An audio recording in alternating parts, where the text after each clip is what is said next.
নেতাজি সুভাষচন্দ্র বোসের ১২৭তম জন্মজয়ন্তী সারা দেশে মহাসমারোহে পালিত হচ্ছে এই দিনটি। কালচিনির সুভাষিনী চা বাগানের মাঠে নেতাজি জন্মজয়ন্তীর অনুষ্ঠানে উপস্থিত ছিলেন মুখ্যমন্ত্রী মমতা বন্দ্যোপাধ্যায়। শাঁখ বাজিয়ে মাল্যদান করে সুভাষ স্মরণ সারেন রাজ্যের প্রশাসনিক প্রধান। মঞ্চ থেকে নেতাজি সম্পর্কে নিজের কথা তুলে ধরেন মুখ্যমন্ত্রী। প্রণাম, সালাম, সত শ্রী আকাল জি, জোহার, সকলকে অনেক অনেক অভিনন্দন জানাচ্ছি। আজকে বিশেষ করে নেতাজি সুভাষচন্দ্র বসু, যিনি সারা বিশ্বের গর্ব, তার ১২৮তম জন্মদিনে আমরা পশ্চিমবঙ্গ সরকারের পক্ষ থেকে এই প্রথম আমরা প্রতিবার করি। আমি পাহাড়ে আগে করেছি, কলকাতায় প্রতিবারই হয়, সারা বাংলা জুড়ে হয়, কিন্তু তরাই ডুয়ার্সে এই প্রথম আমরা রাজ্য সরকারের যে রাজ্য স্তরের প্রোগ্রাম, এখানকার মানুষকে উৎসর্গিত করছি সারা বাংলার দিকে তাকিয়ে, সারা ভারতবর্ষের দিকে তাকিয়ে। আপনারা কি জানেন, দেশে যখন স্বাধীনতা যুদ্ধ হয়েছিল, আমি নিজে আন্দামান সেলুলার জেলে গিয়েছিলাম। আমি দেখে এসেছিলাম ওখানে যে স্বাধীনতা সংগ্রামীরা ছিলেন দীর্ঘদিন বন্দী, তাদের মধ্যে সবচেয়ে বেশি সংখ্যক ছিল বাংলা এবং তারপরেই ছিল পাঞ্জাবি বন্ধুরা। অর্থাৎ রবীন্দ্রনাথ ঠাকুর, বিশ্বকবি রবীন্দ্রনাথ ঠাকুর যে গানটি জাতীয় সঙ্গীত রচনা করেছিলেন, পাঞ্জাব সিন্ধু গুজরাট ও মারাঠা দ্রাবিড় উৎকল বঙ্গ, পাঞ্জাব থেকে শুরু করেছিলেন, বাংলায় এসে শেষ করেছিলেন, এই সমস্তগুলো ঐতিহাসিক সাক্ষী হিসেবে রয়ে গেছে। আর আন্দামান সেলুলার জেলের পর দ্বিতীয় যেখানে আমাদের স্বাধীনতা সংগ্রামীদের রাখা হয়েছিল সেটা হচ্ছে বক্সা। মনে রাখবেন, আলিপুর দুয়ার জেলার বক্সাতে। এবং সেখানে মনে রাখবেন, আমরা যারা স্বাধীনতা সংগ্রামী দেশের জন্য শহীদ হয়েছেন তাদের সকলকে স্মরণ করছি আজকে। আমরা নেতাজি সুভাষচন্দ্র বোস,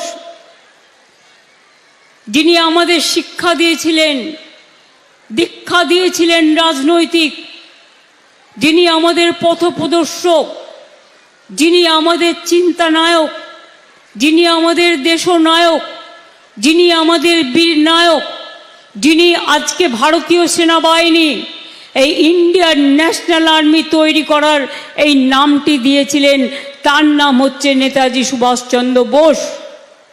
প্ল্যানিং কমিশন তৈরি করেছিলেন নেতাজি সুভাষচন্দ্র বোস, সেটা এখন তুলে দেওয়া হয়েছে। মনে রাখবেন, জয় হিন্দ স্লোগান আমরা সবাই বলি, এই স্লোগানটি কার লেখা? নেতাজি সুভাষচন্দ্র বোস। অর্থাৎ এই যে কদম কদম বাড়ায়ে যা, খুশি সে গীত গায়ে যা, কার গান? কি কোন গানটা উনি ভালোবাসতেন? আজাদ হিন্দ ফৌজের সেই গান। নেতাজি সুভাষচন্দ্র বোস বলতেন সব ধর্মকে মিলে চলতে হবে, সবাইকে নিয়ে চলতে হবে। তার সহযোগী ছিলেন হাবিব সাহেব একদিকে, অন্যদিকে শাহনাজ খান। আমাদের দেশের যুদ্ধে মনে রাখবেন, গান্ধীজি থেকে শুরু করে, নেতাজি থেকে শুরু করে, লালবাল পাল থেকে শুরু করে, আমাদের দেশবন্ধু থেকে শুরু করে, বিনয় বাদল দীনেশ থেকে শুরু করে, এমনকি দুর্গেশ নন্দিনী আমরা যাকে বলি, আপনাদের মন্দির আছে, আপনারা জানেন, রানী রাসমণি থেকে শুরু করে দুর্গেশ, আপনাদের এখানে যে মন্দির আছে, প্রত্যেকে একটা বিরাট ভূমিকা রয়ে গেছে। মাতঙ্গিনী হাজরা থেকে শুরু করে, প্রীতিলতা ওয়াদ্দার থেকে শুরু করে, বাসন্তী দেবী থেকে শুরু করে, এমনকি যখন তারা স্বাধীনতা যুদ্ধে লড়াই করছেন, রবীন্দ্রনাথ ঠাকুর নেতাজি সুভাষচন্দ্রকে বলেছিলেন, দেশনায়ক আখ্যা দিয়েছিলেন। তাই এই দিনটি আমরা দেশনায়ক, আমরা বিশেষ করে এই দিবস হিসেবে আমরা দেশকে সম্মান জানিয়ে আমরা পালন করি। মনে রাখবেন, একদিকে রবীন্দ্রনাথ, একদিকে নজরুল, একদিকে বিরসা মুন্ডা, একদিকে পঞ্চানন বর্মা, একদিকে স্বামীজি, একদিকে গান্ধীজি, একদিকে নেতাজি, একদিকে ভগৎ সিং। সবার লড়াই কিন্তু এই লড়াইয়ের মধ্যে যুক্ত আছে। দুঃখ হয়, কত লড়াই করেছেন দেশের জন্য, অথচ সেই মানুষটার কোথায় হারিয়ে গেল আর খুঁজে পেলাম না আমরা। এই দুঃখ আমাদের রয়ে যাবে। আপনারা জানেন, বিশ্বকবি রবীন্দ্রনাথ ঠাকুর দেশের জন্য গান গেয়েছিলেন তখন, হেমর্তীর্থপূর্ণ চিত্ত জাগরে ধীরে, এই ভারতের মহামানবের সাগর তীরে। স্বামী বিবেকানন্দ বললেন, এগিয়ে যাও, নতুন করে স্বপ্ন দেখো।